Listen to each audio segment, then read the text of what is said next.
just passed. One of the interesting things that we have with technology today is that we find out things when they happen. And I was thinking as I was getting that information that, you know, she was 96 years old and she had served in this position for 70 years. And you think about it, it might have been a day or two before we found out that Queen Elizabeth had died if it had happened 96 years ago when she was born.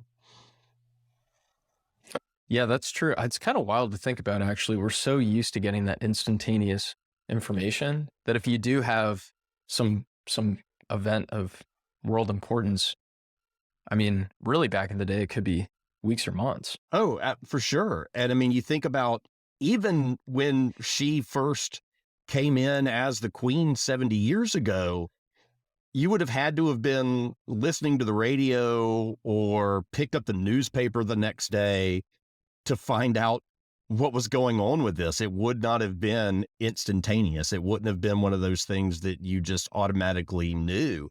It's amazing to think about how much has changed in the culture, in technology, in the years since she became queen. Yeah, she's seen a complete transformation and multiple cycles of it too. Oh yeah. You know, it's not been sort of one straight arc. Like, I mean, so many things have changed.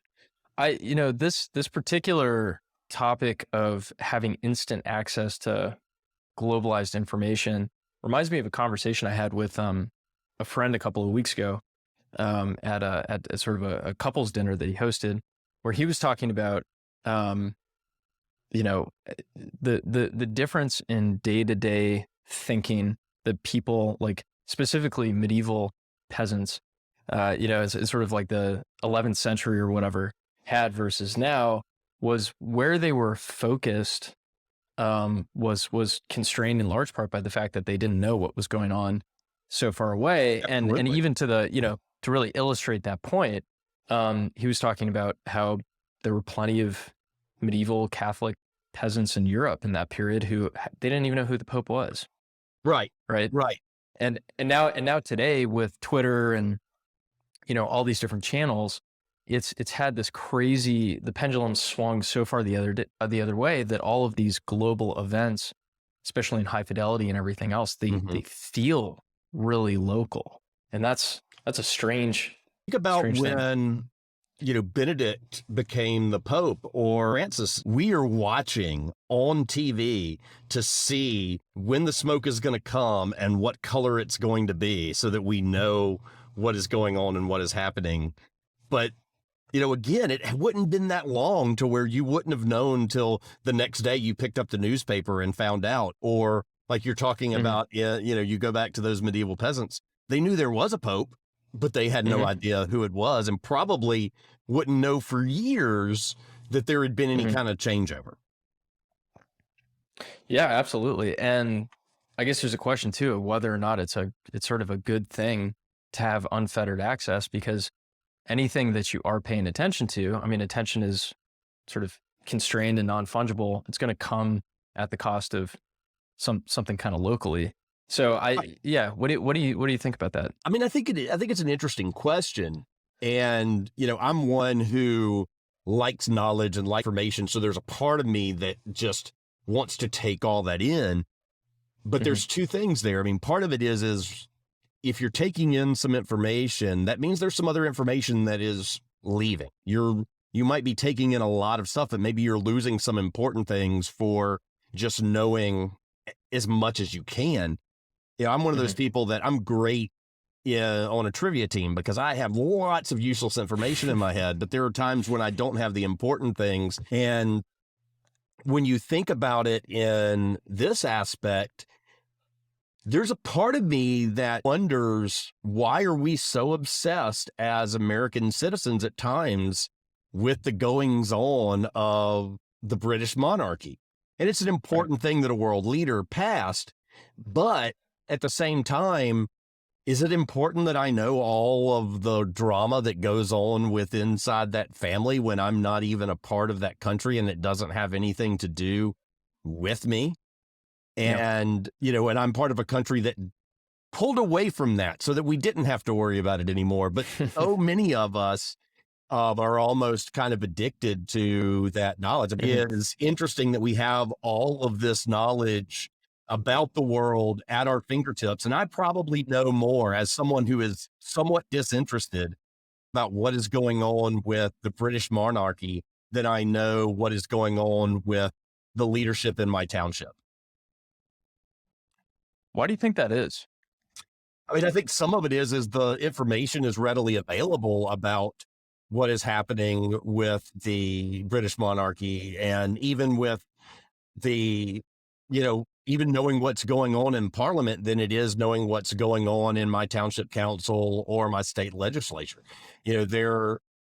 We've lost, you said it kind of well, we've lost that local news because we've been so inundated with what is going on everywhere. So wait, we don't, we have a newspaper here, Reading Eagle, and there is local news to be had, but it's not as easy to access as it is for me to get national news from CNN or the New York Times. I know more about what's going on in the West Village than I know what's going on in the township here, because I have easier access to news from New York than I do from, 10 feet down the street.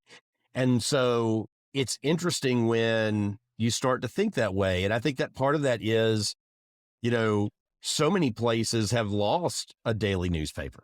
They might have a biweekly or a weekly or a monthly, but, they don't have that easy access to what is going on locally. And if you do, it's not coming to you as quickly and as abundantly as what you have coming from everywhere else.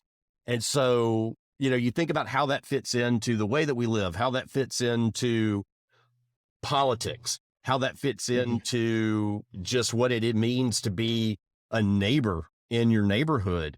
We've gone from, in just probably 60 years, we've gone from everybody knowing their neighbor and knowing, what everybody in their neighborhood brings into that community, to living in a place where most of us are pulling into our driveway or pulling into our garage. The door is closed and we may not know the person that lives next door to us. But we know who the influencer is on Instagram, and we think we have a relationship with them because we're following them every day and hearing what's going on. And I think that's some of the same thing that we see in these big news cycles, where we feel like we've got some kind of intimate relationship with what is going on across the world, whereas we don't know what's happening right in our own backyard. And that makes a big difference because, we think about the changes that are going on around us. And if we don't know what's happening in our town councils, in our school boards, in all of these things that really do affect our everyday lives, but we're so focused on what is going on in other places, again, because it's readily available. Whereas, even 30 years ago, we would have known more about what's happening right here than we would have known everywhere else, because we had slower access to these things, and we would sit down with the newspaper on, in the morning while we're drinking coffee, or in the afternoon while we're waiting to have dinner, and we're sitting down and we're learning what's going on. And, I think about some of the people that I knew growing up that were reporters for the local paper, or, we're doing local politics and stuff. And I can think back to what I knew about what was happening in the city that I grew up in, and I have no clue what's going on in the township that I live in, or in the city that is right around us here most of the time. And so it's just an interesting thing to look at and say, I know more about geopolitics, which is great, but I know less about, just the local scene, because it's easy for me to get on Twitter. It's easy for me to get on, to get on CNN, to get on Fox News, wherever it is that you're getting your news, and find out what's going on outside. But if I even go in to search locally what's going on Twitter, mostly it's just going to be somebody whining about what somebody did down the street. It's just like another next door post. I mean, it's Right. it's There's not a lot of signal there. no. I think, as you're talking about this, it's just, I'm sort of seeing this picture in my head of how you're describing, like, downstream of information technology, there are just all these bizarre paradoxes. Yep.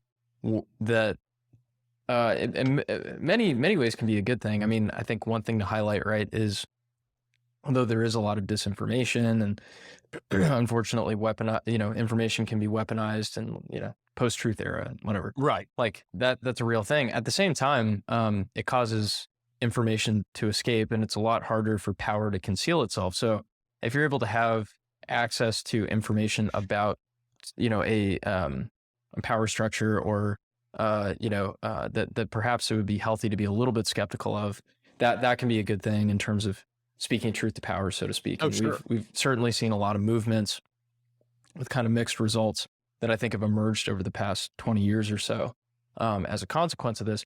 But, on the other hand, even if you're able to get that information, you as an individual who actually is fixed in space-time somewhere, and is not freely traversing space-time, Right. as sort of like packets are on the internet, what you can control and do is inherently sort of local.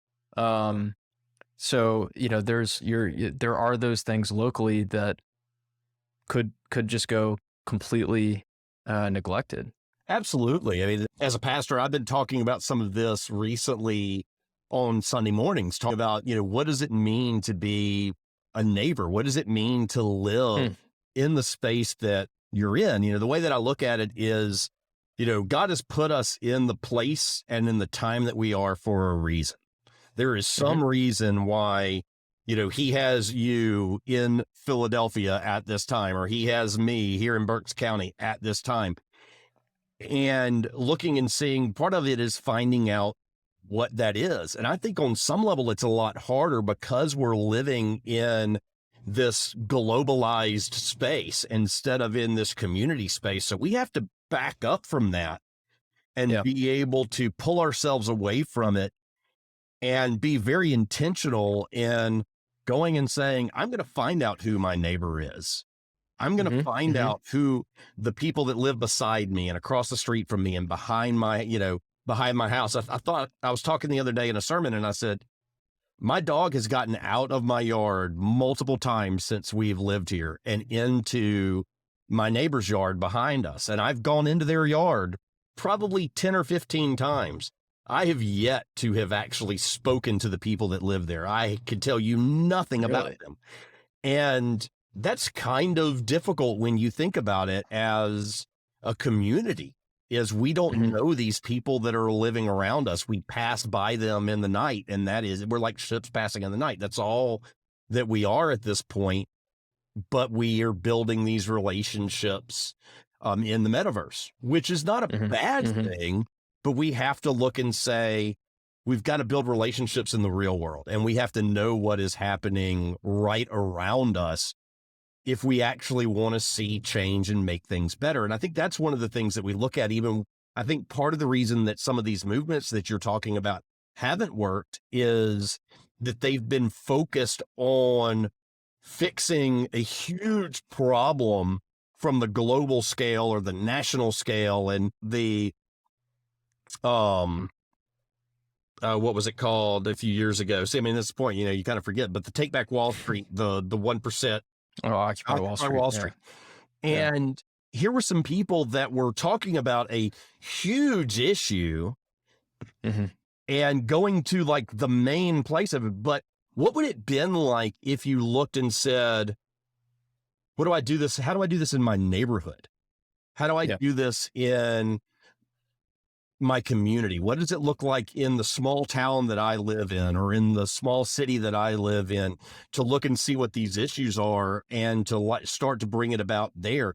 Because if you think about it, we have more influence in the community that we live in than we do on the national scale. Even if you think about Right. it in a political sense, I've got more influence with my vote in my town council election than I do in the presidential election or a senatorial election or even a gubernatorial election, as you think through all of these things. And if we want to start to see change, it's going to have to happen in the communities that we live in.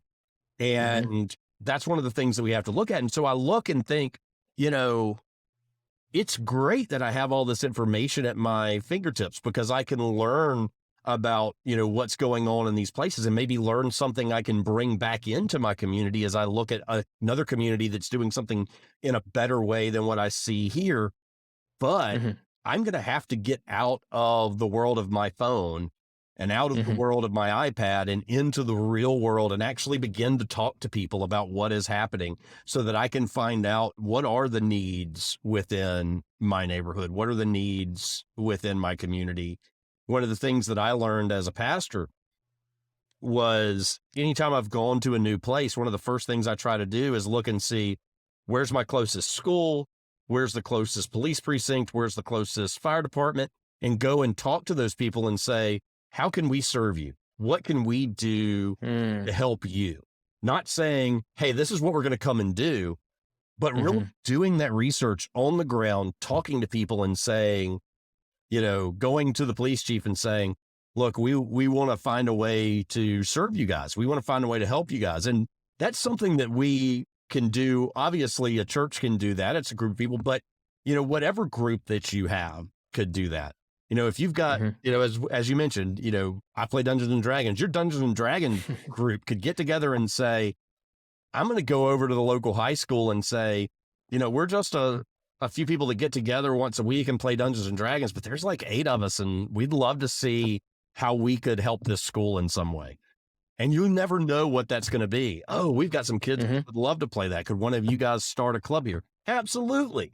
And so it's interesting to take those things that we're interested in, take those things that we love and see how can we bring those out in the community. But it's going to start with communication within the neighborhood, within the place where we live, instead of being so inundated with what's going on online.